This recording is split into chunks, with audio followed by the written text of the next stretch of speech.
16 Pros and Cons of Living in Oregon. A state in the Pacific Northwest, Oregon offers natural charms through the world's tallest trees, giant beached boulders, and quirky Portlandia connections. If you want to be a resident of OR, though, there are some cons to consider before packing the U-Haul. While the Pacific coast is beautiful and rustic, the rest of the state is mainly farmland and rather quiet and peaceful. Pros of living in Oregon. 1. The nation's deepest lake is in Oregon. Oregon is home to Crater Lake, a nearly 1,950 feet deep lake, deeper than most lakes and one of the top 10 deepest lakes in the world, according to Britannica. The water is very blue due to the depth and the way the sunlight bounces off the water. The lake comes from a volcano and is unique to be called Crater Lake instead of Lake Crater as a standard for saying American lake names. 2. A real and curious Wizard Island. When you are driving to Crater Lake for a weekend as a new resident, take time to learn about Wizard Island. Yes, Oregon has an island and it is called Wizard. Do actual wizards live here? Maybe, especially considering how motor-powered boats and drones make life so much easier these days. 3. Witches in Oregon. Supposedly, Portland is the best place to be a witch in the nation. Then, you have Salem, Oregon, which is synonymous with the Salem witch trials, even though those occurred in New England, not the Pacific Northwest. Either way, you can see the Witch's Castle in Portland. This is an ancient, stone, and moss-covered building in Forest Park and is open to the public. The house is also called the Stone House or Maclay Park Shelter. There is also the Facebook group, Witches of Oregon, where you can join a community of local witches or an online coven of sorts. 4. McMenamins Oregon locations. McMenamins is a popular yet super quirky hotel chain that operates in Oregon and Washington. There are many locations in old-school buildings, Masonic lodges, and hotels. Using artwork and strange mazes throughout buildings, as well as a passport system for frequent visitors, along with nightly club entertainment and delicious drinks at a brewery at many locations. You can swim at some of these McMenamins, and I am personally partial to the Masonic Temple Elk Lodge in Tacoma, Washington, which has rooms and halls with strange exits and dead ends. The Oregon McMenamins has 62 locations, including Gearhart Hotel in Gearhart, Kennedy School in Portland, and Grand Lodge in Forest Grove. 5. Traveling the Oregon Coast Highway. Curvy and tree-covered, the two-lane highway winds around tiny village towns with Birkenstock stores next to cafes and farmers' stands. Yet, between California's more expensive and hotter hotels on the Pacific Coast, and Washington's cold and less attractive accommodations in the north, Oregon shines literally. From OR provides a ray of sunshine that is met with interesting characters and stories. While in Newport, for example, check out Ripley's Believe It or Not Museum and many Moe's locations for fresh Yaquina Bay oysters. 6. Affordable coastal accommodations for in-state stay cations. Since Corona, my family has traveled to Oregon and stayed in hotels on the coast. At Inn at Nye Beach, in the district of Nye in Newport, there is an infinity pool and outdoor fire pits for guests to lavish themselves on a private luxury beachfront. Other accommodations are colorfully painted, such as in Newport Beach, and you get a unique coastal feel driving the Oregon Coast Highway from Astoria in the north to Brookings in the south. At the same time, compared to the CA and WA accommodations, Oregon stands out for the best price points and coolest looking rooms. Newport, in particular, was very clean and brilliantly painted in a coastal color scheme in both the new and old parts of town.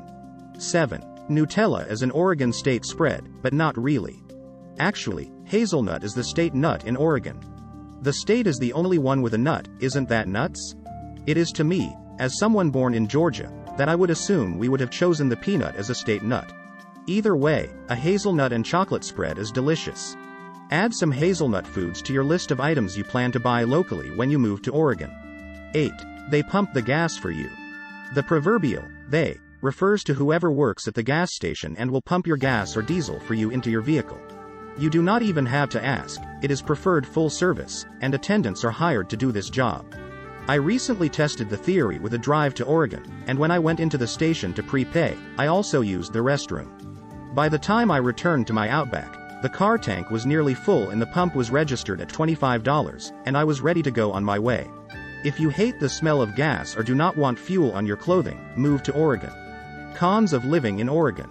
1. Tillamook Dairy and the Tasting Tour.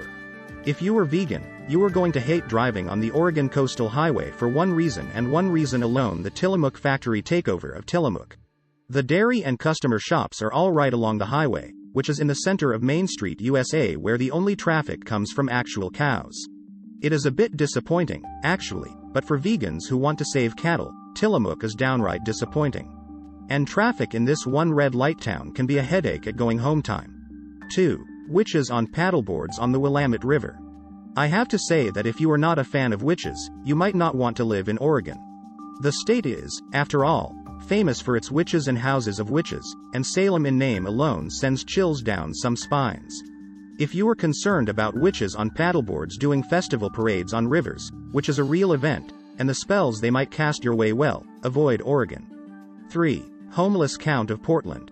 Portland is a major thoroughfare and big city in Oregon. It is also a lenient city for homeless people who took a count of 6,633 individuals as of January 2022. Seattle has 11,751 unsheltered and homeless people, and San Francisco has 8,124 individuals on the streets. For comparison, Portland, ranked no 25th of all U.S. cities for homelessness, can be a challenge for some people when moving into the city. Issues associated with unsheltered people, such as property theft or personal crime, are not as rampant in other areas of Oregon. It is mainly Portland I am talking about here with this one. Boy, I sure do feel very Portlandian right about now, trying to explain this con. 4. Speaking of Portlandia. That is most definitely a no-no, especially if you are in Portland and trying to get a selfie at, say, the infamous and now closed bookstore for feminists. In other words, do not mention Portlandia. While you might feel the city is particularly on point in some ways where Portlandia, the fictional TV series, is concerned, they already know this. It is a touchy point. Do you love Portlandia? You will be sorely amiss to find a museum or friendly face to connect with on this subject in the actual inspirational city for the show Portland, Oregon. 5. You cannot pump your own gas. While getting your gas pumped while you are on the toilet is nice, it is also invasive coming from any other state. When this happened to me, it took me a minute to catch on. I am also concerned about tipping. Do you tip the gas attendant? As someone moving to the state of Oregon, you too should be concerned about these social issues. I feel you should tip $1 here or there, but who is to say these days, really? 6. Far from New York City. If you want to live in New York City, then move to the other Portland and state beholding it, Maine. In Oregon, you are very far from NYC and that busy East Coast lifestyle. You will not have the best cell phone reception on the coast, and cluttered sidewalks from daily work release parties by companies do not exist. It is a different world on the West Coast, and in Oregon, you are in a more rural and wild territory. This is not New England, nor is there any state like it. This might not work for you if you expect to find New York in Oregon. That is all I am saying. 7. Cannabis is recreational and legal. Recreational marijuana is available for purchase legally in Oregon. If you are not someone who likes to be around people who smoke cannabis, for whatever reason, then you will be in a tough spot in OR. Not that you have to hang out with stoners, but if you are living in Oregon, chances are you will have to work or deal with people who smoke cannabis. This can be unnerving for individuals from other states where it is federally illegal to do this activity. 8. Dreary coastal weather. While you do get to see the sea every day if you want in Oregon, thanks to the West Coast and the Pacific Ocean, you are going to also see rain a lot. A blowing sideways type of rain, followed by hail storms and heavy winds. This does not happen all the time, but when it does, the gray skies take over and it is instantly cold. You are, after all, one U.S. state away from Canada and the summer season is short.